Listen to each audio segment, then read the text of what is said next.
Se você gostou da pregação, curta, se inscreva, compartilhe para que a gente possa alcançar mais pessoas com o Evangelho. Deus abençoe. O tema da pregação de hoje é a psicologia bíblica. A psicologia bíblica. Eu vou explicar ao decorrer como nós estamos em Gênesis para explicar o que nós cremos em relação à doutrina. No domingo da primeira parte da série, que hoje é a segunda vez, nós estamos pregando nessa série, nós estamos abordando a doutrina que nós cremos. No Gênesis capítulo 1, versículo 1, nós vimos que no princípio criou Deus os céus e a terra. Nós vimos a respeito de Deus, a doutrina de Deus. Hoje nós vamos falar a respeito do homem e eu vou explicar mais em detalhe. Nosso tema é a psicologia bíblica e vou explicar o porquê desse tema, tá bem? Então, vamos fazer a leitura. Gênesis capítulo 1, de 1 a 3, diz assim: No princípio criou Deus os céus e a terra. A terra, porém, estava sem forma e vazia. Havia trevas sobre a face do abismo, e o Espírito de Deus pairava sobre as águas. Disse Deus: haja luz, e houve luz. Glória a Deus. O tema, então, novamente, a psicologia bíblica. Para falar sobre isso, a priori, quando você vai para o dia a dia, você vai ver que é para as pessoas, para venderem para você um produto, elas vão dizer o seguinte: olha, você precisa de uma transformação. As pessoas não querem informações, as pessoas querem transformações. Algo imediato que resolva a vida delas. E é por isso que tem tanto 7 passos, 5 passos para isso, 7 passos para aquilo, porque as pessoas querem uma transformação, sair de um lugar para ir para outro. Só que o evangelho não é assim, porque a transformação da ciência, da venda, da psicologia, dos produtos, é te levar de um ponto para outro, de uma ilha para outra. Só que no fato em que você sai de um lugar para um outro lugar, você leva a essência de quem você é. Então, vamos supor aqui, vou dar um exemplo. Vamos supor que você queira trocar de carro. Então, você quer os 7 passos para ganhar dinheiro para poder comprar um carro novo. Aí você consegue, você faz o método e consegue comprar um carro, comprar uma casa, mudar, alcançar o seu objetivo, sair de uma coisa para a outra. Porém, você leva o seu coração que permanece o mesmo.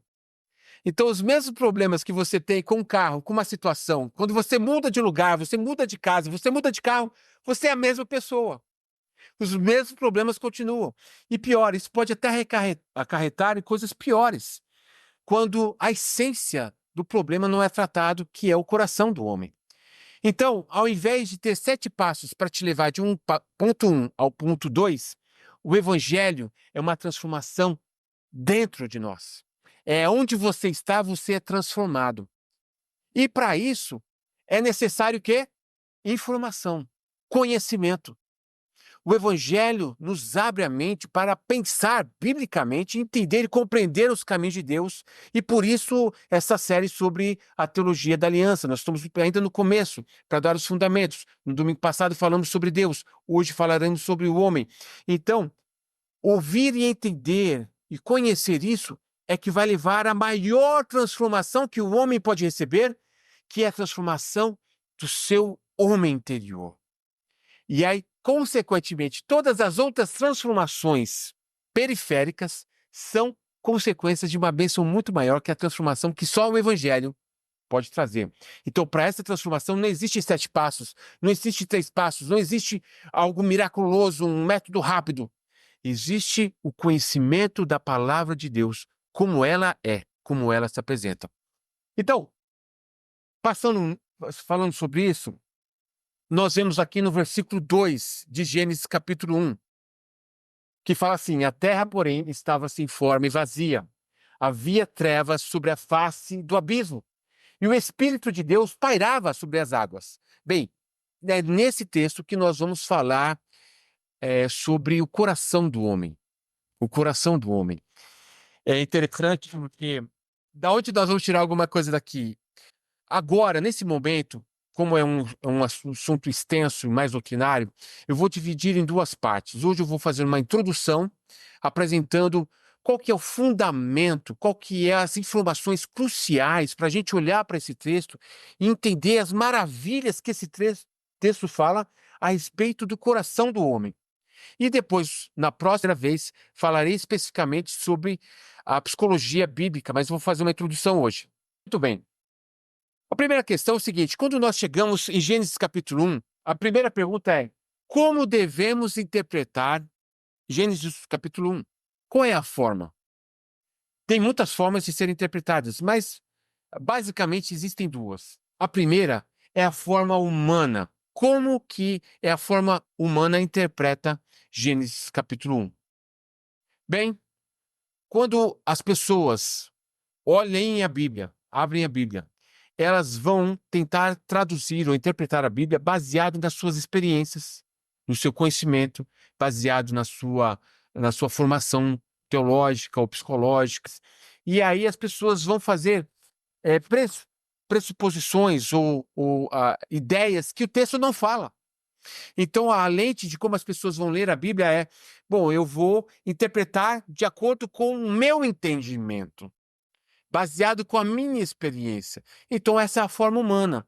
É por isso que vai ter milhares de interpretações bíblicas completamente diferentes, porque está baseada e centrada no homem. Um exemplo disso, por exemplo, aqui nesses primeiros 2 versículos de Gênesis, onde nós vimos que no princípio criou Deus os céus e a terra era sem forma e vazia. Por exemplo, existe uma teoria chamada teoria do intervalo, que é uma pressuposição humana que vai fazer uma interpretação desses 2 versículos, dizendo o seguinte: que é uma lacuna temporal entre o versículo 1 de Gênesis 1 e o versículo 2. E essa interpretação sugere que durante o qual a Terra foi criada, e depois houve uma catástrofe, muitas vezes associado com a queda de Lúcifer. Então as pessoas interpretam o seguinte: poxa, entre Gênesis versículo 1 e 2 existe um período muito grande que, como é que a Terra estava sem forma e vazia? Deve ter havido uma catástrofe, e certamente pode ter sido com a queda de Lúcifer. Isso é uma pressuposição que a Bíblia não fala. A Bíblia não dá nenhuma base bíblica para esse tipo de pensamento. Mas pensamentos e interpretações da Bíblia como essa se tornam muito comuns. Essa aqui não deve ser muito conhecida. Mas, por exemplo, a evolução, a teoria de Darwin, é tão conhecida que é tida, inclusive tem base científica, estudos por trás para poder defender. E é uma pressuposição humana na interpretação bíblica. Porque todo cristão que teme ao Senhor, entende que a palavra de Deus é a palavra que revela a Deus, vai entender que todo mundo foi criado por Deus, é o criacionismo, né? Não é o evolucionismo. Isso é só um exemplo para falar da abordagem humana. Qual que é a outra abordagem? A outra abordagem da interpretação de Gênesis é a forma bíblica. E como é a interpretação bíblica? A Bíblia interpreta a Bíblia. Nós vamos ler o texto e nós vamos ver o que outras passagens da Bíblia vai dizer a respeito daquele texto, às vezes mais implícito ou menos implícito. Isso requer estudo das Escrituras para poder entender e poder deixar com que o texto, a Bíblia, fale para você qual é a mensagem que Deus quer ensinar naquela passagem. É aí que nós vemos a suficiência das Escrituras. Nós não precisamos da ciência, nós não precisamos de conhecimento humano, nós precisamos somente das Escrituras e do Espírito Santo de Deus. Agora, o fato é que as pessoas vão para a Bíblia e acabam usando a mentalidade humana e acabam trazendo interpretações. Então, nós temos a Bíblia como o cerne em si mesmo para poder nos esclarecer a respeito das passagens. E é onde nós vamos ver a riqueza, como que a Bíblia, ela em si mesma, ela vai trazer e manifestar o caráter de Deus. Por que nós podemos acreditar na Bíblia como a verdade real? Porque a Bíblia, na Confissão de Westminster, vai dizer que é a forma como Deus se revela para o homem. Deus se revela na criação, céus e a terra, é maravilhoso. Você vem aqui de uma pessoa, você fica encantado, a praia e sol. Mas nada disso, de fato, vai nos levar ao Senhor Jesus e a Deus. Somente pelas Escrituras que nós vamos conhecer o caminho. Nós vemos a importância e nas Escrituras nós vemos o caráter de Deus, porque Deus não muda. Então, o que Deus fala na sua palavra, ele cumpre. A sua palavra é a verdade. Nós vamos abordar a interpretação bíblica em Gênesis capítulo 1, deixando com que as escrituras falem para nós. E comparando escritura com escritura, e é onde que nós vamos ter bastante trabalho para poder entender. Por isso que a informação é importante. Porque uma vez que a gente entende os tesouros escondidos das escrituras, revelados em Cristo Jesus, nós temos um maior tesouro de viver a bênção de Deus, discernir seu coração, discernir o seu tempo. Fala lá em Provérbios que a sabedoria do sábio é conhecer o seu caminho, andar na luz, saber as promessas de Deus e você crescer, você dominar, você prosperar, você frutificar para que o Senhor Jesus seja glorificado. Isso acontece para quem? Para aqueles que têm raízes profundas, alicerçadas no conhecimento da palavra. Isso demanda tempo. Uma árvore não cresce do dia para a noite. Nós precisamos solidificar a base da nossa fé. Uma casa, quando lá em Mateus capítulo 7, quando Jesus vai falar assim, olha, veja, existem duas casas, um foi edificado sobre a areia e outra sobre a rocha. Leva tempo edificar uma vida com Deus. Vede como edificar esse com palha, com feno, com ouro ou prata. Porque uma vida edificada com Cristo é uma vida enraizada no profundo conhecimento das Escrituras, que é o que nós aqui vamos desenvolver nesta série. A importância disso, porque isso vai ter um impacto central na nossa vida em todos os aspectos, espiritual e natural. Muito bem. Então, falamos até aqui sobre a relevância, a importância da interpretação bíblica pautada nas Escrituras. Agora, a seguinte pergunta é essa: a respeito do que Gênesis capítulo 1 ensina? Muito bem. A respeito, qual que é a mensagem? A mensagem é literal aqui. No primeiro versículo do Gênesis capítulo 1, no princípio criou Deus os céus e a terra. Esse é o resumo do capítulo 1. Aqui está sendo resumido. Dizendo o seguinte, no capítulo 1, Deus está falando a respeito da criação. Literal. Deus criou a terra em 6 dias e descansou no 7º. É sobre isso que o capítulo 1 ensina, e é literal. E o que nós cremos? Conforme a nossa confissão de fé, nós cremos que Deus criou literalmente em 6 dias. Ah, mas pastor Sérgio, esse dia era 24 horas, era um período, era... Como que era? Existem muitas outras teorias, com muitas outras ideias, que eu não vou entrar em detalhes aqui, mas nós cremos que foi 24 horas, foi assim que foi feito. Mas como é que você explica isso? Como é que você explica aquilo? Como é que você explica... Muito bem, é aí que entra saber a relevância da autoridade das Escrituras. Até onde a Bíblia fala, nós falamos. Quando a Bíblia para de falar, nós não falamos. Então, eu não tenho resposta para todas as perguntas. E nenhum homem tem. A questão é que quando você acha um pastor ou um guru, que qualquer pergunta que você faça, ele sempre tem uma resposta. Sempre tem uma resposta. E isso mostra que não crê na palavra de Deus, porque existem questões da Bíblia que a gente não tem resposta. E ponto. E a gente tem que ter a humildade de se submeter e falar assim, olha, eu não posso dizer isso. Eu não posso dizer isso. A Bíblia não fala e eu também não posso falar. Nós só podemos ficar, então, com as Escrituras. Eu me lembro uma vez, no estudo da escola dominical, ensinando sobre Gênesis também, me fizeram uma pergunta específica sobre um versículo, e eu falei, bom, sobre esse versículo tem esse parâmetro, mas eu não tenho a resposta. Surgiram 2 ou 3 pessoas ali já dando resposta, já explicando. Pô, eu passei o mês inteiro para poder explicar o texto e não tinha resposta. O povo ali de bate-ponto tinha resposta que, na verdade, não era resposta. A gente é tentado a ter respostas para tudo, mas isso não é uma forma bíblica de honrar o Senhor, porque a gente não pode acrescentar nada e nem retirar nada das Escrituras. Ok? Então, é isso que nós vemos. O que mais nós vemos aqui, além da criação? Nós vemos que Deus, ele é o Criador. É uma figura que vai percorrer em todo o Velho Testamento, em Salmos, nas orações, que Deus é o Criador, Ele é a figura, Ele é o Criador dos céus e da terra, nós somos suas criaturas. Então, a figura de Deus, o Criador, que rege toda a sua criação. Deus não está ausente de nenhum milímetro de qualquer momento ou espaço da história, incluindo as nossas vidas. Deus rege, Deus governa, Deus tem tudo sob o seu controle. Isso é maravilhoso, né? Por isso que quando a gente, infelizmente, só pregou uma vez nessa série sobre Deus, que se a gente fosse pregar sobre os atributos de Deus, demandaria muito mais tempo, mas uma vez que a gente volta e compreende a soberania de Deus, a regência de Deus, que nós estamos nas suas mãos, quão seguro está. Aí você pode abrir Salmo 98 e dizer, é, aquele que habita no esconderijo do Altíssimo, à sombra do Onipotente descansará. Olha só a alegria. A nossa perspectiva de vida muda completamente na compreensão de quem Deus é.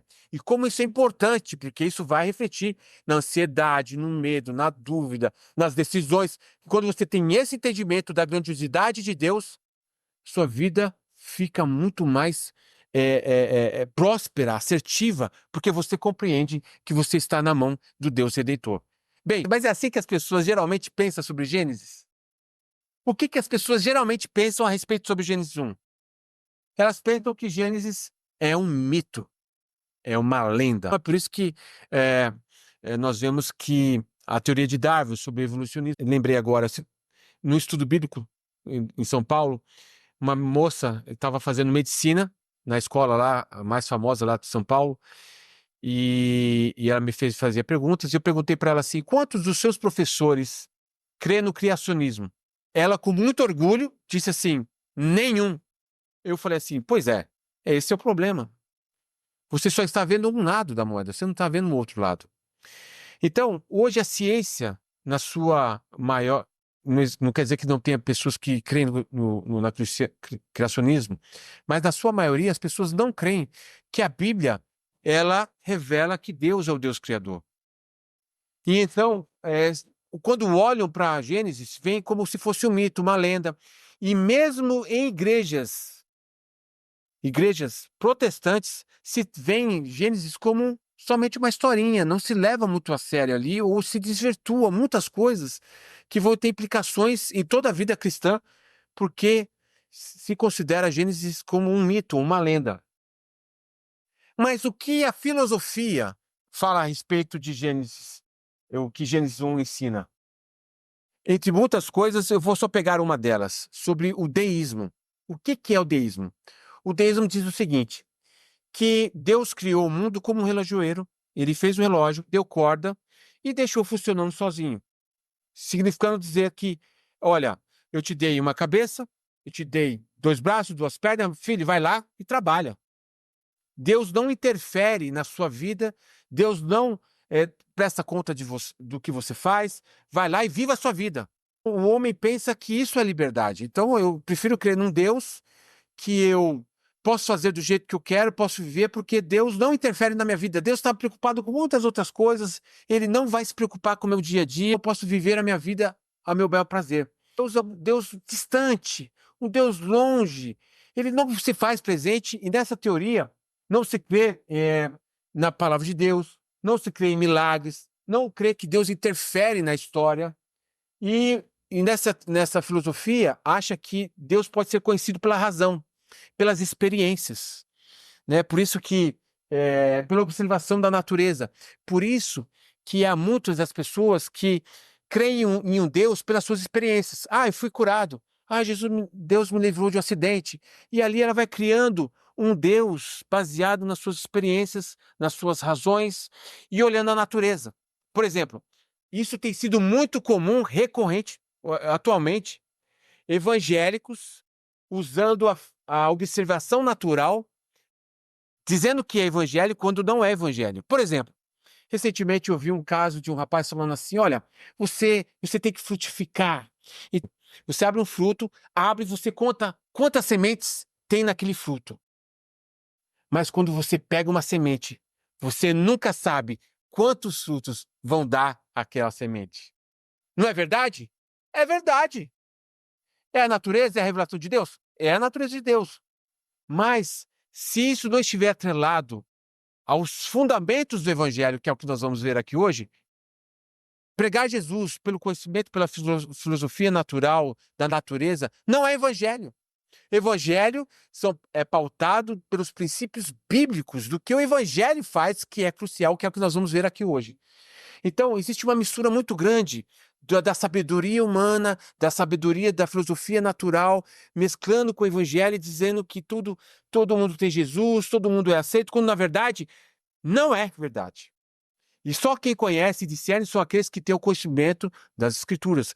Porque a mentira, ela é muito persuasiva, ela é muito agradável de ouvir, ela é muito instigante. E aí você está achando que está adorando Jesus, mas na verdade você está adorando o falso evangelho. Muito bem. Isso é só um exemplo aqui dos perigos, das mentiras que podem adentrar no coração dos crentes e envolver muitas delas até afastarem aquelas que estão tentando se aproximar de Cristo, mas chegam por um caminho errado e acabam se perdendo. Como que Deus, voltando agora então, se o Gênesis capítulo 1 está falando a respeito da regência de Deus, sobre o governo de Deus, sobre toda a sua criatura, como é que Deus rege a sua criação? Como é que Deus rege? Como é que Deus interfere? Como que é isso? Bem, nós vamos ver isso em três aspectos. Primeiro, sobre a história redentora, a história da redenção. Deus traçou um plano, Deus elege, Deus define o futuro, Deus não é pego de surpresa.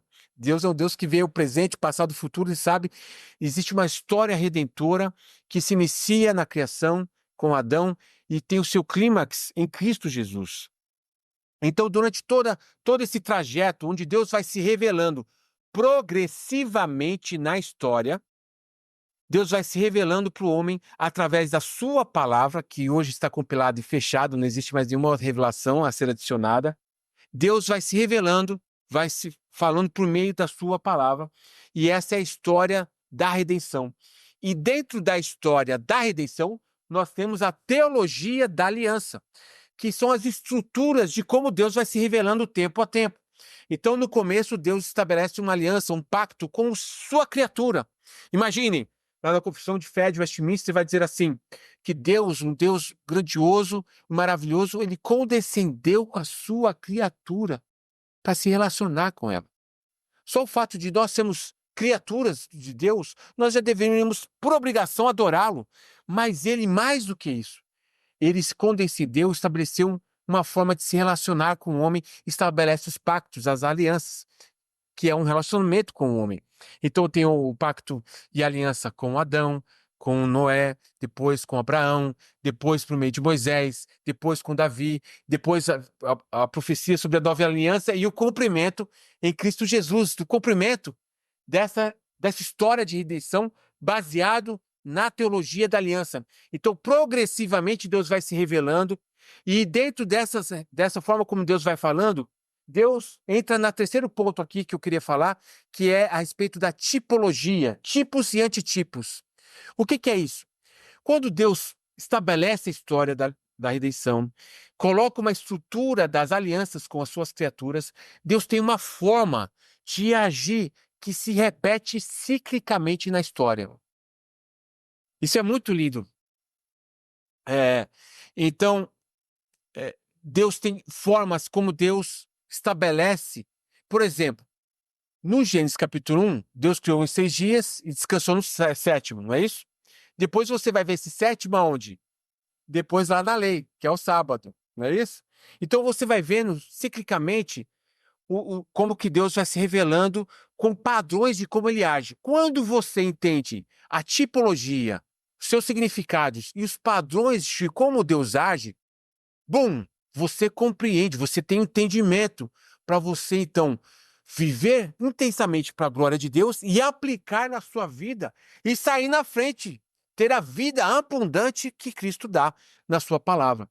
E é por isso que vai falar lá em Colossenses 2,4 que todos os tesouros da sabedoria e do conhecimento estão revelados em Cristo Jesus. É somente por meio de Cristo que nós voltamos para as Escrituras e podemos entender toda essa beleza e viver essa beleza poderosamente. Então, deixa eu só dar um exemplo aqui da questão dos tipos e antitipos, da tipologia. Três exemplos bem básicos, aqui tem muitos que eu poderia dizer aqui, mas aqui ele fala assim, Adão, que é um tipo de Cristo, que Adão foi criado no Gênesis, ele foi criado como filho, foi o primeiro homem. Ele é o primeiro Adão e depois Cristo é o segundo Adão, que é o que vai falar em Romanos. A figura que nós temos do Cordeiro Pascual, né? Pascal, que é o Cordeiro que deveria morrer para imolar nossos pecados, que é revelado lá em Levíticos. que é a figura do sacrifício de Cristo. Depois, todo o sistema de Levíticos ali, dos sacrifícios, que mostra a perfeição de que Cristo alcançou aquilo que nós, por mais que fizéssemos todo tipo de sacrifício, não teríamos o perdão, Cristo cumpre. Então, Deus cria padrões e depois revela plenamente em Cristo Jesus. Tá bem? Muito bem. Até aqui falamos de duas coisas. Falamos a respeito da suficiência das Escrituras. Da suficiência das Escrituras, não precisamos de ciência, não precisamos de homem, não precisamos de psicologia, de nada para poder conhecer a Bíblia e interpretar a Bíblia.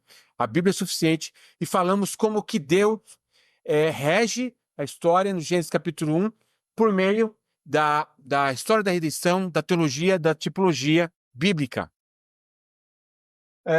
Muito bem. Agora que nós vimos essas duas coisas, nós vimos a suficiência das Escrituras e o que Gênesis 1 fala a respeito de como Deus rege, voltamos para Gênesis 1 e vamos ver quais são as tipologias em Gênesis 1. Tá bem? Então, presta atenção. No capítulo 1, que vai falar, no princípio Deus criou os céus e a terra, e a terra era sem forma e vazia, e havia o quê? Trevas na face do abismo. O que fala no versículo 3? E disse Deus, haja luz. Então, qual que é a tipologia que está ali? Trevas primeiro, depois luz. Certo? Vamos ver essa tipologia se repetindo aqui no Novo Testamento. Em Efésios 5:8 vai dizer assim: pois outrora éreis trevas, porém agora sois luz no Senhor. Andais como filhos da luz. Em 1 Pedro 2:9 fala assim: vós, porém, sois raça eleita, sacerdócio real, nação santa, povo de prioridade exclusiva de Deus, a fim de proclamardes as virtudes daquele que vos chamou das trevas para a sua maravilhosa luz. Percebe? O mesmo padrão de Gênesis, que está falando luz, trevas e luz, em Gênesis 1, é o mesmo padrão que você vai encontrar no Novo Testamento também, que nós estávamos em trevas e fomos trazidos para a luz, fomos transformados. Muito bem. O segundo padrão que nós vemos, tipologia que nós vemos em Gênesis 1, além de trevas e luz, é a nova criação. Porque Deus está fazendo algo novo ali. Deus fez a terra e estava sem forma e vazia, e Deus faz uma nova criação. Tá progressivamente trazendo para uma nova criação, trazendo a manifestação dos céus, das estrelas, das árvores, das águas, toda ali em Gênesis capítulo 1. E essa é uma figura que vai aparecer no Novo Testamento também, da nova criação. Em 2 Coríntios 5:17 fala assim: e assim, se alguém está em Cristo, é o quê? Uma nova criatura. As coisas antigas já passaram e eis que se fizeram novas. Quer dizer, foi uma transformação, uma nova criação. Há uma nova criação em Gênesis 1 e em Cristo Jesus há uma nova criação também. Um outro versículo que fala disso é Gálatas capítulo 6, versículo 15. Pois nem a circuncisão é alguma coisa, nem a incircuncisão, mas o ser nova criatura. O que ele está falando aqui? Olha, não importa se você era judeu ou se você não era judeu. Não importa que você foi transformado e agora você é uma nova criatura em Cristo. Então esse é o paralelo, essa tipologia que nós vimos em Gênesis capítulo 1, que está revelado, e aí por isso que eu estou dando referência do Novo Testamento, para falar, não, isso é uma coisa que está... Deus é o mesmo padrão que Deus está fazendo. Outra coisa, e a outra tipologia que nós vemos nos 3 primeiros versículos de Gênesis, é Deus, terra, Espírito Santo e luz, né? Porque nos 3 primeiros versículos, no princípio criou Deus os céus e a terra, né? Depois o versículo 2 fala, e a terra sem forma, aí vemos a terra, e o Espírito parava sobre a face do abismo, e Deus disse, haja luz. Então nós vemos esse padrão, Deus, terra, Espírito Santo e luz. Nós vamos ver, e eu vou explicando à medida da série, não vou poder dar todo o embasamento agora, senão vai ficar muito extenso, mas nós vamos ver que essa sequência é traduzida nessa daqui, ó.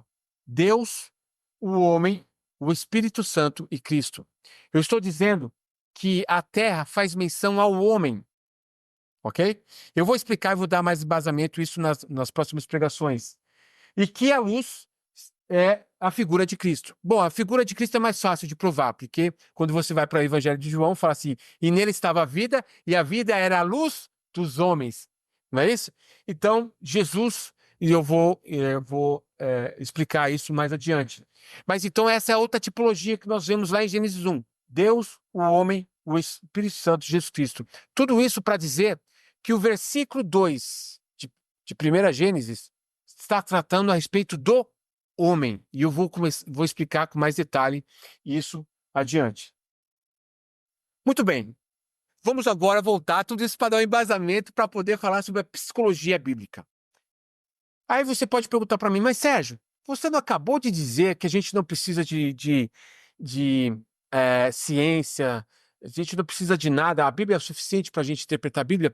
Por que que você está colocando psicologia bíblica? Porque a psicologia, ela é humana, sim ou não? Basicamente, sim. Vamos entender, então, por que que eu coloquei esse tema dessa pregação, né? A Bíblia é suficiente. Eu não preciso de psicologia, eu não preciso de interpretar a Bíblia e o homem usando recursos fora. Aliás, todos esses recursos fora só vão testificar o que a Bíblia já diz. Porque se falar alguma coisa contrária, né, eu descarto. Mas muitas coisas que existem na ciência, nos estudos científicos, vai comprovar o que é a criação. Então, por exemplo, a matemática, a biologia, a ciência, é o homem pesquisando, tateando, né, na criação e achando as coisas da criação de Deus. Então, quando você fala assim, nossa, achou tal coisa, a Bíblia, de uma forma ou direta ou indiretamente, já falava disso.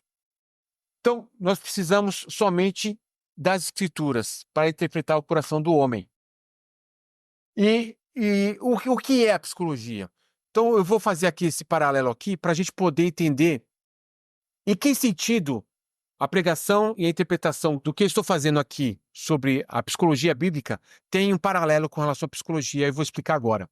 O que é a psicologia? A psicologia é um estudo científico do comportamento humano e dos seus processos mentais, da sua mente. A psicologia estuda o comportamento humano e o que ele pensa, certo? É basicamente isso. Vai ter estudos, vai ter comprovações estatísticas, dados, vários fatores que a psicologia usa de uma forma natural para compreender o comportamento e o seu pensamento. Então, por que que eu estou dizendo psicologia bíblica? Porque a Bíblia vai falar para nós, independente de estudo científico ou não, o que está no coração do homem, o que é a mente do homem e por que dos seus comportamentos. Por isso que é psicologia bíblica. Não é porque eu uso a ciência, mas porque a Bíblia vai mostrar para mim o que é o coração do homem e o que é o seu comportamento. Deixe-me falar rapidamente, eu não gosto de falar nesse sentido, mas esse é um tema que eu tenho estudado já por vários anos, mesmo antes de ir para o seminário, porque eu me debatia comigo mesmo, com o meu pecado. Eu falava, poxa, como é que eu posso ser cristão e lidar e fazer isso? Como que isso acontece? E eu sei que estou errado e continuo fazendo, é aquela luta. Então, eu fui estudando a Bíblia, fui estudando o hebraico e fui um dos fatores, depois recebendo chamado para ser pastor, fui para o seminário, também com o desejo de conhecer profundamente as Escrituras e poder entender o meu comportamento, o meu coração. E não se iluda, porque muitas pessoas também que estudam psicologia de forma natural, elas querem se compreender também. Ou se compreender ou compreender a outros, para poder ou ajudar, ou enfim, ou resolver algum problema, e para poder, então, melhorar de vida. Então, esse foi um estudo que eu tenho feito há anos já, e isso que eu tenho pregado para vocês é o estudo de anos que eu tenho estudado, e nós vamos ver aqui com mais detalhe, tá bem? Então, basicamente é isso. Agora, qual que é o problema da psicologia, né? Qual que é a diferença da psicologia humana e da psicologia bíblica? Lembrando que a psicologia, em termos gerais, vai tratar a respeito do comportamento e do pensamento, seja ela de forma científica ou seja ela de forma bíblica. Nós vamos abordar puramente de forma bíblica. Qual que é o problema? O problema é o seguinte, que na psicologia humana, os homens vão interpretar o outro homem baseado deles mesmos. É o homem olhando para o homem. A lente com que vai ser avaliado o homem é o próprio homem. E nós sabemos que o homem, ele tem um viés da glória de Deus. Ele não consegue compreender, porque ele coloca o pensamento, o conhecimento de Deus à parte, e ele parte para constatação de dados, de estatística, certificações científicas, testes, relatórios, para poder concluir e entender o comportamento do homem e seu coração. E eu vou dizer para vocês, isso funciona? E eu vou dizer para vocês, sim, funciona. A psicologia tem um papel que realmente trabalha no coração do homem rapidamente, mais rápido que o evangelho, posso dizer com certeza isso, porque pode ser de uma forma mecânica. É aquilo que eu falei para vocês no começo. Você pode levar uma pessoa de um estado para outro, mas não transformar aquela pessoa. A pessoa só mudou de problema, mudou de lugar, mas permanece a mesma pessoa. Não é isso que o evangelho faz. Então, o evangelho trabalha no cerne do homem. E aqui nós vamos ver nitidamente qual que é a diferença de uma coisa e outra e como que isso é relevante para o nosso entendimento hoje aqui com relação ao que nós podemos aprender da Bíblia no sentido de compreender o homem e como que isso se aplica a nós. Bem, então a psicologia tem os seus fundadores, na sua grande maioria, oriundos da base judaico-cristã. E aqui eu vou dar vou mostrar exemplos disso. Por que isso é importante eu dizer? Porque na tentativa das pessoas, no estudo da psicologia, existia uma insatisfação com a Bíblia, né? A Bíblia não está me ensinando muita coisa, então eu vou começar a estruturar. Só que essas pessoas trazem muita bagagem da Bíblia, conceitos cristãos, para tentar interpretar. Então é uma mistura entre Bíblia e a ciência. A psicologia é isso. Tem partes da psicologia que não usa nada, mas tem alguns que já trazem uma carga e baseado naquelas premissas eles fazem as construções do entendimento do desenvolvimento humano. E é isso que eu vou mostrar agora, essa minha afirmação. Quem são esses psicólogos, né? Então eu vou dar aqui alguns exemplos, tá? Então, esse é o nome de Wilhelm Hunt, é um nome alemão. Ele foi considerado o pai da psicologia científica. E ele é de família luterana. E o pai dele era pastor, né? Quer dizer, tinha influência protestante.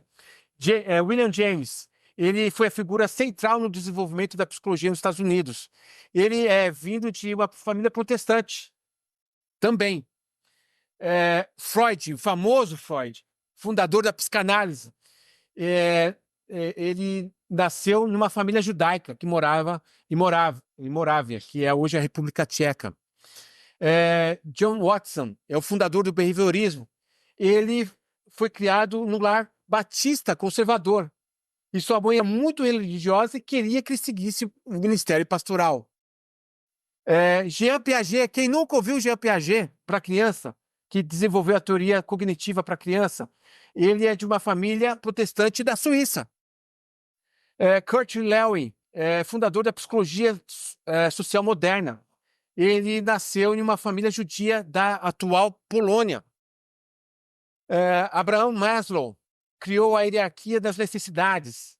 Maslow nasceu em Nova York e é de uma família imigrantes de judeus russos. Carl Rogers, ele é fundador da terapia centrada no cliente. E Roger foi criado em um lar cristão protestante de forte tradição evangélica. Durante a juventude, ele planejava ser pastor, chegou a estudar teologia na Union Theology Seminary. Então, esses são alguns exemplos para dizer que a psicologia, ela é uma tentativa de uma resposta que a Bíblia não dá. Então, imagine vocês, a pessoa cresce num lar evangélico, judaico, ela vê as dificuldades do seu coração a respeito de Deus, e aí eles querem dar uma resposta. Vamos para a ciência, vamos criar a psicologia. Esses aqui são os pilares, da psicologia. São os pilares. São os caras importantes pilares da psicologia para poder explicar. Só que isso é uma forma humana, uma forma natural, uma forma viesada. Tem uma série de abordagens aí por trás que eu não vou falar agora, mas a questão agora é essa. Qual é a lente da interpretação do homem na psicologia? Qual é a lente? O próprio homem cria o seu próprio método científico. É isso, né? Quer dizer, a psicologia, baseado nele mesmo, o seu método científico, desenvolve para poder interpretar o homem, que é o que nós já vimos. Qual é o problema disso? O problema disso é que a psicologia nunca vai falar a respeito do cerne da necessidade do homem. Nunca. Quando você vai para o marketing, que usa a psicologia, a própria psicanálise, psicologia de tantas áreas que tem, vai dizer o seguinte, que o homem tem um lado negro e tem todo um espaço em volta, e vamos trabalhar com aquilo que a gente conhece. Aquilo que a gente não conhece, deixa de lado. Então, a psicologia nunca vai chegar no cerne e tenta minimizar o peso do pecado do homem. Então, a psicologia e o marketing vai tirar aquele peso do juízo, do pecado, vai jogar em alguma coisa, e é por isso que não é considerado, na psicologia, não se considera pecado. Você nasce uma pessoa branca, e você vai aprendendo, você vai errando, vai falhando, e tudo que você é resultado hoje é de seu pai, foi na sua família, foi alguém que fez isso para você, foi uma situação, um choque psicológico. O problema não é você, o problema é algo exterior a você. E isso traz grande alívio para as pessoas, traz grande alívio. E isso misturado com o evangelho, então, tá uma mistura de psicologia dentro de igreja que é geral, né? Então, uma abordagem que tira a culpa, não vai no cerne que é o evangelho, que vai falar a respeito do pecado. E é por isso que é muito bom de se ouvir esse tipo de abordagem psicológica, ou pregação psicológica, pregação coach, porque ela tira aquele peso que o pecado traz, a responsabilidade que nós temos diante de Deus. Esse é o problema. Mas vamos conhecer o homem a partir do prisma do Criador. Quer dizer, eu não vou usar essa lente, eu vou usar a lente do que a Bíblia diz. E qual que é a primeira lição? E aqui nós vamos acabar por aqui, para a gente não estender mais. Nesse primeiro versículo, se nós tomarmos a Terra como uma tipologia do que é o homem, como nós vimos, e eu vou dar mais fundamentos depois nas próximas séries, que se a Terra é o homem, é uma figura, é um tipo do homem, aqui está falando que a Terra estava sem forma, vazia e havia trevas. Essa é a mensagem que, do prisma da lente de Deus, está falando que o homem é trevas. Está falando que o homem está sem forma e vazio. Antes dele vir, que nós vemos lá em Efésios, em Gálatas, de ser uma nova luz, de ser uma nova criatura, sem Cristo, nós estamos em trevas, nós estamos sem forma, vazio. É isso que é o Evangelho. É isso que é a forma como nós olhamos para a Bíblia e tiramos um ensino. Nós somos trevas diante de Deus. Sem Cristo, sem a ação do Espírito Santo de Deus agindo no nosso coração, nós estamos em trevas. E aí, ninguém quer ouvir isso. Ninguém quer ouvir isso. Todo mundo quer ouvir o evangelho. Não, mas Deus te entende. Não, mas você vai ser salvo também. Não, no final das contas, olha, vai ter uma... Tenta incluir esse termo inclusão, não é isso? Todo mundo é aceito. Deus entende todo mundo. No fundo, todo mundo vai ser salvo.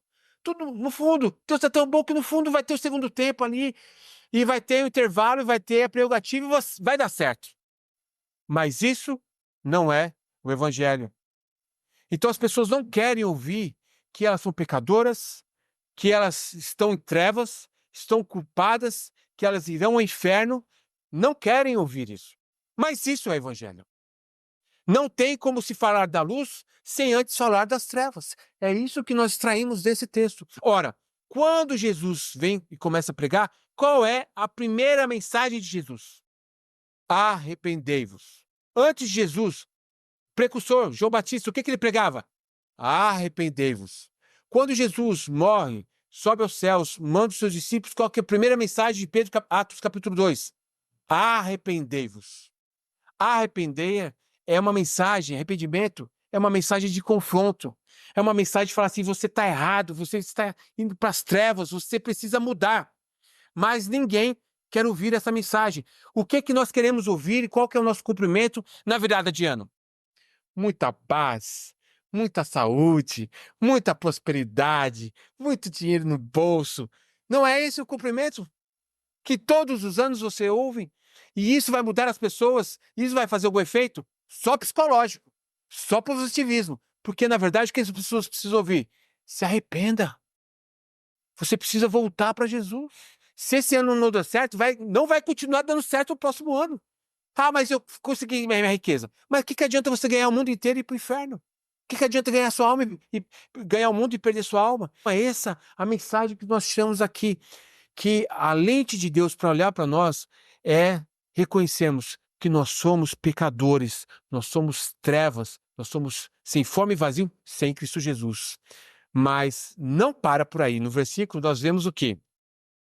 E a terra, porém, estava sem forma e vazia, havia trevas sobre a face do abismo, e o Espírito de Deus pairava sobre a face do abismo, pairava sobre a face das águas.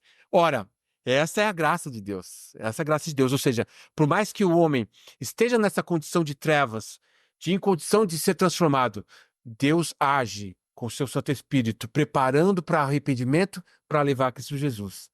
E isso é a mensagem do Evangelho. Essa mensagem nunca vai ser importante se as trevas não for falado primeiro. É aqui que nós vemos, olhando para a lente, que nós nos vemos como trevas e pecadores diante de um Deus Santo.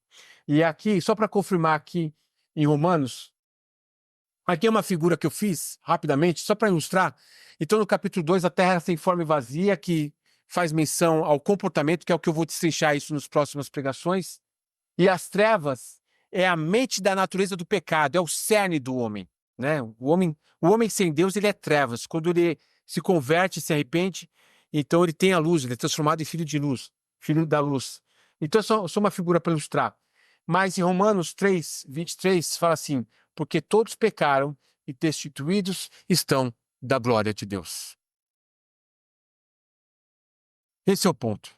Esse é o ponto onde eu queria chegar para a gente poder, então, tirar essa primeira mensagem e depois na próxima pregação a respeito desse capítulo, eu vou fazer o desdobramento de qual é o comportamento que a Bíblia fala a respeito de nós, da nossa mente, por que que nós agimos da forma como agimos. E quando você vê isso, você, depois, na sequência de Gênesis capítulo 1, não somente vou falar das trevas, mas eu vou falar da luz, da transformação que a luz faz na nossa mente, no nosso comportamento. E aí você entende, poxa, é por isso que eu faço isso, e é por isso que eu tenho que deixar de fazer isso.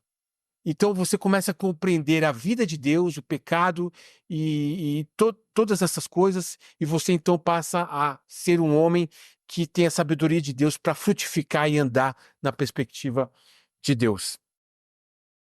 Aplicação.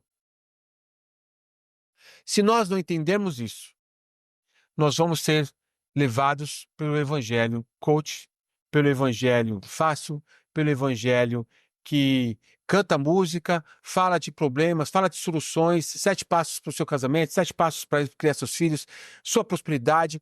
Mas se não tiver o evangelho, se não tiver o arrependimento, se uma igreja não pregar Cristo, Cristo crucificado, que nós somos pecadores e que há a culpa do pecado, nós estamos na igreja errada.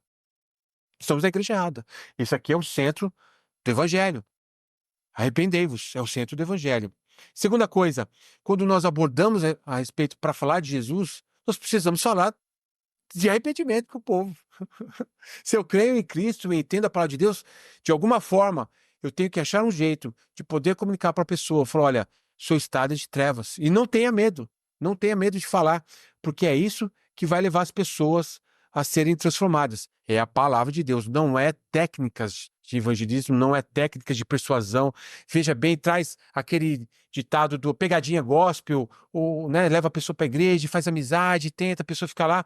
Teve um rapaz, uma vez eu conversando, que eu estava no ministério com trabalho de universitários, e eu estava voltando do seminário dos Estados Unidos, eu entrei em contato com o pessoal aqui de Minas Gerais, e ele falou assim, olha, não vai chegando, falando não, hein? Não vai não, o pessoal assusta, as pessoas não vão te ouvir. Aí ele me contou de um caso, que ele demorou 1 ano e meio, o menino passou a frequentar o grupo, e finalmente chegou o dia dele chegar, o menino ficou amigo do grupo evangélico, da igreja, mas o dia que ele chegou e falou do evangelho, o menino foi embora. Quer dizer, esperou 1 ano e meio, tentou persuadir na amizade, do companheirismo, estamos juntos, somos colegas. Aí no dia que ele falou a verdade, o menino foi embora. Quer dizer, é perda de tempo. Chega e fala o evangelho. O evangelho, o poder está em si mesmo, não em nós. Então essa é a aplicação. É a aplicação com relação à igreja, com relação ao nosso evangelismo e com relação ao nosso entendimento de nós mesmos. Nós entender que, mesmo regenerado em Cristo, nós temos um corpo mortal que a gente tem que lidar, uma batalha. É uma batalha, lidar com o seu pensamento, os seus olhos, a sua boca. Meu amigo, se você é crente, você sabe o que eu estou falando. Como difícil é lutar contra si mesmo para poder andar na presença de Deus. Quando você conhece essa passagem, você fala, glória a Deus, agora eu sei como é que eu vou andar no poder de expressão de Deus. E é isso que eu peço que vocês continuem, né, no estudo comigo, para que vocês possam usufruir desse grande tesouro que é o que nós vamos descobrir. Amém? Vamos orar? Me faz ouvir da tua voz, atender ao teu chamar, ver tua palavra em mim, mudando o meu viver. Do alto céus, da imensidão, do trono do Senhor, me fazes contemplar a ti, tua glória e salvação. Teu servo está a te ouvir. Fala, Senhor, fala, ó meu Jesus, no meu coração. Tua voz, como água que vem pra transbordar, trovões que vêm pra estremecer minha alma com poder. No deserto ribeiros faz, o vaso tu quebrantas, o abatido tu levantas. Tu és Senhor. Teu servo está a te ouvir. Fala, Senhor, fala, ó meu Jesus, no meu coração. Tua palavra, como fogo purifica o coração. Martelo que esmiuça a rocha do meu ser. Fonte viva a todo que buscar, alimenta o faminto, sacia o sedento. Tu és Senhor. Teu servo está a te ouvir. Fala, Senhor, fala, ó meu Jesus, no meu coração.